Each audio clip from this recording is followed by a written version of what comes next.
Everyone, welcome to my channel. कैसे हैं आप सब? आई होप आप सब बहुत अच्छे होंगे। सो गाइस, लास्ट लेक्चर में हमने एक्सरसाइज 2.3 स्टार्ट की थी, जिसमें हमने 1 से लेकर के 3 तक के सारे क्वेश्चंस को करके देख लिया था। आई होप आपने वो वीडियो देख ली होगी। सो आज की वीडियो में हम लोग एक्सरसाइज 2.3 कंप्लीट करेंगे। उसके 2 क्वेश्चन बच रहे हैं, उसको एक एक करके हम लोग समझते हैं। ओके, तो सबसे पहले बात करते हैं हम लोग क्वेश्चन नंबर 4 की। तो देखिए क्वेश्चन नंबर 4 हमसे क्या कहा है। तो देखिए ये रहा हमारा क्वेश्चन नंबर 4 और क्वेश्चन नंबर 4 क्या कह रहा है। Suppose the length of a rectangular box is 7 centimetre. Means हमारे पास एक रेक्टेंगुलर बॉक्स है जिसकी लेंथ कितनी दे रखी है, 7 सेंटीमीटर। ओके, आगे देखिए क्या कहा है, एंड ब्रेथ इज 11 सेंटीमीटर। और ब्रेथ कितनी दे रखी है इसकी, 11 सेंटीमीटर। आगे देखिए क्या कह रहा है, फाइंड द वैल्यूम। हमको इसमें क्या फाइंड करना है, वैल्यूम फाइंड करना है। किसका, रेक्टेंगुलर बॉक्स का। अगर उसकी हाइट कितनी दे रखी है, 5 centimetre, 9 centimetre and 13 centimetre. Means हमको 3 केस दे रखे हैं और 3 केस में इसकी हाइट डिफरेंट दे रखी है और लेंथ और ब्रेथ सेम है। और हमको इसका क्या फाइंड करना है, वैल्यू फाइंड करना है। तो सबसे पहले हम लोग समझ लेते हैं कि रेक्टेंगुलर बॉक्स होता कैसे है। तो अगर हम लोग रेक्टेंगुलर बॉक्स की बात करें तो ये कौन से शेप का होता है, क्यूबॉइड टाइप का। अब क्यूबॉइड क्या होता है, देखिए जैसे हमारे पास मान लीजिए रेक्टेंगुलर बॉक्स इस तरीके से है और हम लोग बॉक्स की बात करें तो ये हो जाता है क्यूबॉइड शेप का, मतलब इस टाइप से। अब ये हो गया हमारा क्या, रेक्टेंगुलर बॉक्स। तो देखिए इसमें क्या क्या चीज हमारे पास प्रेजेंट होना चाहिए। एक तो हमारे पास लेंथ होनी चाहिए, दूसरी हमारे पास इसकी चौड़ाई मीन्स ब्रेथ होनी चाहिए और तीसरी हमारे पास इसकी क्या होनी चाहिए, हाइट होनी चाहिए। अगर हमारे पास ये 3 चीज गिवन है तो हम लोग इसका वॉल्यूम मीन्स कितना इसके अंदर स्पेस है ये हम लोग फाइंड कर सकते हैं। सो वॉल्यूम ऑफ क्यूबॉइड का फॉर्मूला क्या होता है, volume of cuboid means rectangular box. इसका फॉर्मूला क्या होता है, length into breadth into height. Okay, अब देखिए हमारे पास गिवन क्या क्या है, लेंथ और ब्रेथ हमारे पास गिवन है। तो सबसे पहले हम लोग को जो गिवन है वो लिख लेंगे। देखिए गिवन लिखेंगे, गिवन क्या क्या है, लेंथ हमें गिवन है कितनी, 7 सेंटीमीटर। तो लेंथ कितना हो जाएगा हमारा यहाँ से, 7 सेंटीमीटर। अब देखिए क्या कहा है, ब्रेथ, ब्रेथ कितना है, 11 सेंटीमीटर। सो ब्रेथ हम लोग कितना लिख देंगे, 11 सेंटीमीटर। अगर हम इस 2 चीज को वैल्यू को पुट कर दें इसमें और हमको हाइट को अभी पता नहीं है क्योंकि हाइट का 3 केस अलग अलग दे रखा है। मीन्स जब हमें कोई हाइट नहीं पता है तो उसकी हाइट कितनी है, यहाँ पे हाइट को हम लोग मान लेते हैं जब तक कुछ नहीं पता है, कितना है, h। तो इसका वैल्यू क्या हो जाएगा, हम लोग वैल्यू की बात करें तो ये हो जाएगा L into B into H. अगर L की वैल्यू हम लोग कितनी पुट कर दें यहाँ से, 7 सेंटीमीटर, B की वैल्यू कितनी पुट कर दें, 11 एंड H की वैल्यू जब नहीं पता तो क्या रखेंगे, H। तो 11 7 क्या, 77 हाइट। ओके, अब देखिए 3 केस है, तीनों के लिए हमें यहाँ पे H की वैल्यू पुट करते जाएंगे। तो पहला केस है हमारा किसके लिए, जब H की वैल्यू कितनी है, 5 centimetre. Means H equal to कितना है, 5 सेंटीमीटर। अब इस वैल्यू को उठाकर हम इस वैल्यू को पुट करते हैं, ये हमारा क्या है, वैल्यूम। सो वैल्यूम क्या हो जाएगा हमारा, इसको मान लेते हैं इक्वेशन नंबर फर्स्ट। तो फर्स्ट इक्वेशन क्या इम्प्लाइज करेगा, वैल्यूम की वैल्यू क्या आएगी, 77 इंटू हाइट। अब हाइट कितना है यहाँ पे, 5। अब 77 को हम लोग 5 से क्या करेंगे, मल्टीप्लाई करेंगे।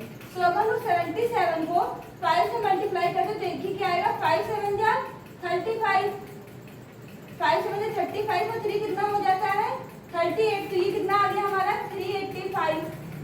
और इसकी एसआई यूनिट किस में आएगी, तो जब हमारा एरिया निकालते थे तो हम लोग को यूनिट स्क्वायर मिलता था, बट वॉल्यूम के लिए क्या करेंगे, unit cube. Means SI unit किस में दे रखी है, सेंटीमीटर में। तो ये क्या हो जाएगा हमारा, सेंटीमीटर क्यूब। ओके, अब देखिए पार्ट नंबर 2 इसका, पार्ट नंबर 2 में देखिए हाइट कितनी दे रखी है, 9 सेंटीमीटर। तो यहाँ लिख देंगे height is equal to 9 centimetre. अब देखिए ये इस इक्वेशन में हम लोग पुट करते हैं हाइट की वैल्यू। सो वैल्यू हमें कितना मिल जाएगा, 77 इंटू 9। अब 77 को हम लोग 9 से मल्टीप्लाई करते हैं तो ये है हमारा 77, इसको हम लोग 9 से मल्टीप्लाई करेंगे तो 9 7 जा 63, 9 7 जा 63, 63 और 6 कितना हो जाएगा, 69। तो ये कितना आ गया, 693। तो ये कितना आ गया, 693 सेंटीमीटर क्यूब। ओके, अब देखिए इसका लास्ट पार्ट में क्या कहा है कि 13 सेंटीमीटर। अगर हाइट कितनी दे रखी है, 30 सेंटीमीटर। इसमें क्या करेंगे, फिर हम लोग फर्स्ट इक्वेशन में इम्प्लाइज करेंगे। तो फर्स्ट इक्वेशन क्या बन जाएगा हमारा, वैल्यूम इज इक्वल टू 77 और हाइट इधर कितना रख देंगे हम लोग 30।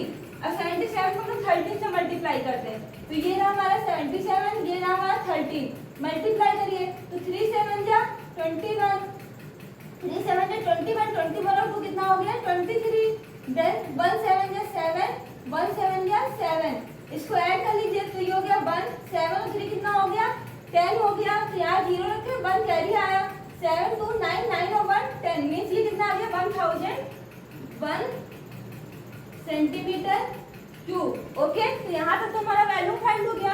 आगे देखिए क्या है, find linear pattern representing the volume of the rectangular box. So देखिए लीनियर पैटर्न क्या होगा हमारा, लीनियर पैटर्न। तो वैल्यू तो हमें पता ही था कि क्या होता है, formula L into B into H, और जैसा कि हमने यहाँ निकाला था वही चीज करेंगे। देखिए लेंथ हमारी कितनी थी 7 सेंटीमीटर, तो यहाँ रख देंगे 7 सेंटीमीटर। ब्रेथ कितनी थी हमारे पास 11, तो यहाँ रख देंगे 11।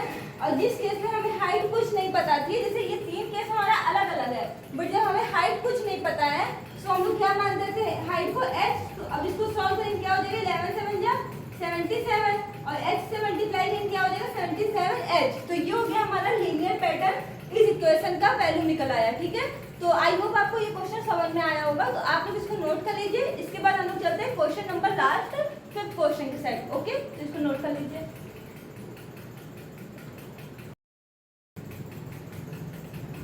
तो बच्चों देखिए ये रहा हमारा क्वेश्चन नंबर लास्ट इस एक्सरसाइज का।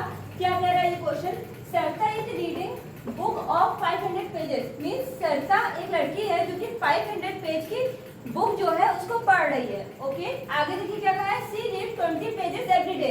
मीन्स पर डे वो कितना पेज पढ़ रही है 20 पेज पढ़ रही है। मीन्स अगर एक दिन में वो 20 पेज पढ़ रही है तो यहाँ पे क्या पूछा है, how many pages will be left after 15 days. Means कितने पेज उसके बचेंगे। अगर हम लोग 15 डेज बाद बात करें तो जब 20 पेज डेली पढ़ रही है तो 15 डे बाद कितने पेजेस उसके बुक में बचेंगे, ये हमको फाइंड करना। आगे क्या कहा है, express this is a linear pattern, और इसको हमको किसमें एक्सप्रेस करना है लीनियर पैटर्न में। तो सबसे पहले हम लोग बात करते हैं कि उसके बुक में टोटल पेज कितने दे रखे हैं 500।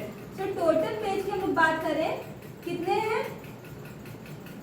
500। आगे देखिए क्या कहा है, she reads 20 pages every day. Means per day book जो रीड कर रही है वो पर डे कितना कर रही है 20 पेजेस। तो यहाँ हो जाएगा 20। आगे क्या कहा है, how many pages will be left after 15 days.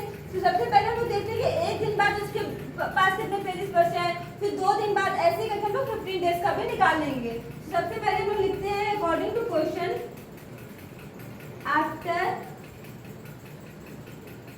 1 day book read. तो क्या हो जाएगा 20 पेज पढ़ रही है, तो कर लो एक दिन की बात है, एक दिन में कितना पेज पढ़ रही है 20। तो यहाँ कितना आ जाएगा 20 पेजेस। तो अगर यहाँ हम लोग पेज लेफ्ट की बात करें कितने पेज यहाँ पे बचे, तो देखिए 500 में से पहले दिन कितना माइनस कर दो 20 माइनस कर दो, तो यानी उसके बाद पहले दिन में कितने पेज बचे 480। ऐसे हम लोग 2 डेज बाद निकालते हैं। So after 2 days book read. तो यहाँ क्या हो जाएगा 2 दिन बाद कितने बुक रीड कर रही है वो, तो यहाँ पे हो जाएगा 2 डे की बात हुई तो 2 लिखेंगे यहाँ पे, और कितने पेज रीड कर रही है 20। सो 2 को 20 से मल्टीप्लाई करेंगे कितना हो जाएगा 40। मींस 2 दिन में वो कितने पेज पढ़ रही है 40। तो यहाँ पे पेजेस लेफ्ट कितने बचे हैं 2 दिन बाद, पेजेस लेफ्ट 500 में से हम कितना माइनस कर देंगे 40। तो यहाँ कितना आ जाएगा 460। ओके, हमने फाइंड कितने दिन तक कहा है 15 डेज पे, तो हम लोग सिमिलरली करके लिख देंगे क्या, similarly after 15 days book read. कितनी बुक रीड करेगी 15 डेज बाद। तो देखिए यहाँ पे क्या चेंज हो रहा था, हमारे दिन चेंज हो रहे थे, जितने दिन पे कह रहे थे उतने को हम लोग 20 से मल्टीप्लाई कर रहे थे। तो यहाँ पे 15 की बात करें तो 15 को किससे मल्टीप्लाई कर देंगे 20 से मल्टीप्लाई कर देंगे। तो इसको इससे मल्टीप्लाई करने पे क्या हो जाएगा 300 आ जाएगा। मीन्स अगर हम लोग पेज लेफ्ट की बात करें 15 डेज पे, तो पेजेस लेफ्ट कितने पेज उसके पास बचे 500 टोटल थे, उसमें से जितना बुक वो रीड कर चुकी है, जितना पेज, उसको माइनस कर देंगे। तो 500 में से 300 माइनस कर दो, कितना आ गया हमारे पास 200। मतलब 15 डेज बाद अगर हम लोग बात करें तो उसके बुक में कितने पेज बचेंगे पढ़ने के लिए, 200 पेज बचेंगे। तो यहाँ तक तो हमारा क्वेश्चन हो गया। आगे क्या कहा है, express this is a linear pattern. लेकिन अगर हम लास्ट में लीनियर पैटर्न की बात करें तो अब यहाँ पे तो हमको दिन नहीं पता कि कितने दिन की बात हो रही, तो हम लोग अपनी तरफ से लेट कर ले रहे हैं कि लेट n पेजेस। तो n पेजेस की बात करें तो n पेजेस के लिए इसके बाद लीनियर एक्सप्रेशन क्या बदलेगा, पेजेस लेफ्ट। कितने पेज लेफ्ट होंगे, तो 500 तो उसके बाद टोटल था, माइनस क्या करेंगे जितने दिन की बात हो रही थी। देखिए यहाँ पर 1 डे की बात हुई थी तो 1 से मल्टीप्लाई किए, 2 से मल्टीप्लाई किए 2 दिन के लिए, ऐसे 15 के लिए 15 से मल्टीप्लाई किए। तो अब यहाँ n की बात हो रही थी, किससे मल्टीप्लाई करेंगे, n से। कितने पेज को, 20 को। तो इसको हम लोग सॉल्व करेंगे तो क्या हो जाएगा, 500 माइनस 20 को n से मल्टीप्लाई करेंगे, क्या हो जाएगा 20n। और ये हो गया हमारा final answer. Okay, so I hope आपको ये क्वेश्चन समझ में आया होगा। आप लोग इसका स्क्रीनशॉट ले लीजिए। सो आई होप आपने इसका स्क्रीनशॉट ले लिया होगा। तो हमारी एक्सरसाइज ये वाली यहाँ पे कंप्लीट होती है। तो अगर आपको क्लास पसंद आई हो तो इसमें कमेंट करके जरूर बताइएगा क्लास आपको कैसी लगी। अगर क्लास पसंद आई हो तो इसको लाइक करिएगा, सब्सक्राइब करिएगा और अपने दोस्तों के साथ शेयर करिएगा। तो फिर मिलते हैं नेक्स्ट लेक्चर में न्यू एक्सरसाइज के साथ। Okay, bye bye, thank you.